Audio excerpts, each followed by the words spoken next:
warahmatullahi wabarakatuh. Waalaikumsalam warahmatullahi wabarakatuh.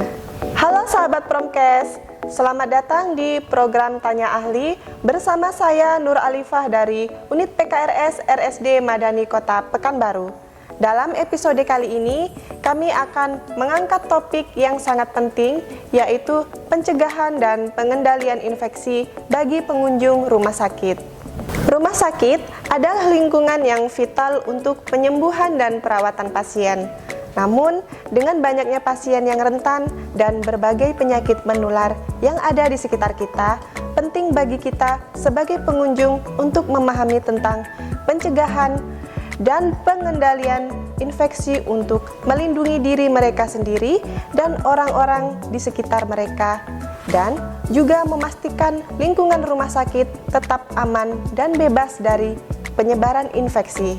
Dalam episode kali ini, kami memiliki kehormatan untuk bisa bertemu langsung dengan Ketua Komite Pencegahan dan Pengendalian Infeksi dari RSD Madani Kota Pekanbaru yang akan memberikan wawasannya yang berharga tentang hal-hal yang harus kita perhatikan saat mengunjungi rumah sakit. Jadi, mari kita mulai dengan mengucapkan selamat datang kepada Dr. Fetri Luciana yang telah bersedia hadir untuk berbagi pengetahuannya hari ini. Silakan dokter untuk memperkenalkan diri. Baik, terima kasih. Assalamualaikum warahmatullahi wabarakatuh. Selamat pagi. Saya Dr. Fetri Luciana. Di sini saya bertindak sebagai Ketua Komite PPI RSD Madani Kota Pekanbaru. Baiklah, tanpa basa-basi lagi, mari langsung saja kita tanyakan, dokter. Menjaga kebersihan tangan merupakan salah satu hal yang dapat kita lakukan untuk menjaga diri kita tetap bersih. Ya, betul. Bagaimana cara mencuci tangan dengan baik, dok? Apakah ada standar dan aturan khususnya? Baik, terima kasih atas pertanyaannya. Jadi untuk melakukan cuci tangan, kita dari PPI itu mempunyai ada 6 langkah cuci tangan dan 5 momen cuci tangan. Nah, tujuan dari cuci tangan tadi adalah untuk menghilangkan kuman atau kotoran yang ada di tangan kita yang dapat menyebabkan terjadinya infeksi. Dalam 6 langkah cuci tangan tadi, kita bisa menggunakan sabun dan air mengalir atau menggunakan antiseptik yang berbasis alkohol. Kemudian untuk 5 momen cuci tangan, kita biasanya melakukan pertama cuci tangan sebelum melakukan kontak dengan pasien, kedua sebelum melakukan tindakan aseptik, yang ketiga setelah kontak dengan darah dan cairan tubuh pasien, keempat setelah kontak dengan pasien, dan kelima setelah melakukan atau kontak dengan lingkungan sekitar pasien. Gitu. Makasih dokter. Apakah 6 langkah mencuci tangan tadi itu, dok, hanya bisa dilakukan di area rumah sakit saja? Sebaiknya 6 langkah mencuci tangan itu kita lakukan dimanapun kita akan melakukan cuci tangan untuk kebersihan tangan. Karena dengan 6 langkah tadi kita insya Allah memastikan bahwa memang tangan kita bersih dari kotoran dan kuman-kuman. Jadi tidak hanya terbatas di rumah sakit saja.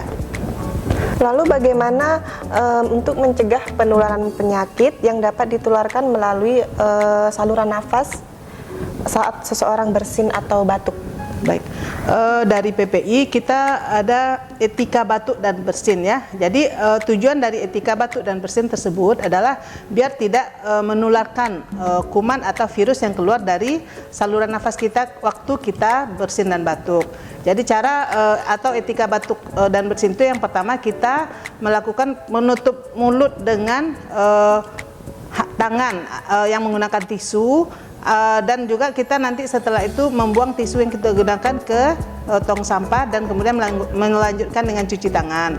Atau kita juga bisa melakukan menutup dengan lengan bagian atas ya, lengan dalam bagian atas, kemudian kita bersihkan tangan kita kembali. Baik dok, kalau untuk terkait aturan anak di bawah umur 12 tahun tidak boleh mengunjungi orang sakit, apa maksud dan tujuannya, dok? Baik, sebagaimana yang kita ketahui bahwa rumah sakit adalah merupakan tempat orang sakit berobat, di mana di lingkungan rumah sakit banyak kita temukan virus atau bakteri atau penyebab penyakit yang lainnya. Dan juga kita tahu bahwa anak umur di bawah 12 tahun biasanya daya tahan tubuhnya masih rendah. Jadi dengan banyaknya kuman atau virus atau patogen lainnya di rumah sakit, anak-anak yang datang ke rumah sakit itu kemungkinan bisa terinfeksi dengan atau oleh kuman yang ada di rumah sakit tersebut. Jadi sebaiknya anak di bawah umur 12 tahun tidak kita anjurkan untuk datang berkunjung ke rumah sakit kecuali memang dalam keadaan sakit untuk berobat. Di rumah sakit itu kan ada larangan untuk tidak merokok ya dok ya? Iya betul. Maksud dan tujuannya itu apa dok? Baiklah, untuk larangan tidak merokok itu mungkin kita bisa melihat dari segi perokoknya sendiri dulu ya. Jadi kalau dari segi perokok, asap rokok yang dihirup itu dapat menyebabkan gangguan ke organ, terutama organ paru-paru ya. Kemudian juga dapat mengganggu organ lain dan juga dapat menyebabkan komplikasi penyakit lain ya. Contohnya misalnya penyakit kanker paru-paru ya, itu yang paling sering pada perokok aktif. Kemudian dampak lainnya pada perokok non aktif atau perokok pasif, kita bilang pada orang yang tidak merokok tapi dia terhirup asap rokok oleh orang lain yang merokok. Nah itu lebih kurang sama efek yang ditimbulkan, bisa dapat menyebabkan kerusakan organ terutama paru-paru dan juga dapat menyebabkan komplikasi ke penyakit lain. Kemudian kita tinjau dari segi lingkungan, asap rokok dapat menyebabkan polusi udara sehingga udara yang kita hirup kualitasnya jadi menurun dan tidak bagus untuk kesehatan tubuh kita. Mungkin demikian deh. Nah ada lagi nih dok. Sering kita lihat di rumah sakit ada tempat sampah dengan dua kantong yang berbeda, ada warna hitam dan kuning. Apa kegunaannya tuh dok? Baik, untuk tempat pembuangan sampah atau tong sampah itu di rumah sakit rata-rata minimal memang memiliki dua tempat pembuangan sampah ya. Yang pertama dilapisi dengan kantong warna hitam dan yang kedua dilapisi dengan kantong warna kuning. Adapun kegunaan dari masing-masing warna tersebut adalah untuk kantong yang dilapisi dengan warna hitam itu digunakan untuk membuang limbah yang tidak terinfeksi oleh darah atau cairan tubuh pasien ya. Misalnya sampah makanan, sampah minuman atau tisu yang kita gunakan. Kemudian untuk tong sampah yang dilapisi dengan kantong warna kuning itu biasanya digunakan untuk membuang sampah yang terinfeksi oleh pasien. Contohnya misalnya kasa setelah membersihkan luka pasien atau bahan-bahan lain yang sudah terkontak dengan pasien. Jadi jangan salah ya kalau di rumah sakit kita dapatkan dua tong sampah. Jadi berbeda penggunaannya ya. Harap sampah yang kita buang itu sesuai dengan penempatannya ya. Baik. Kalau seandainya ini dok, misalkan tercampur itu gimana ya dok?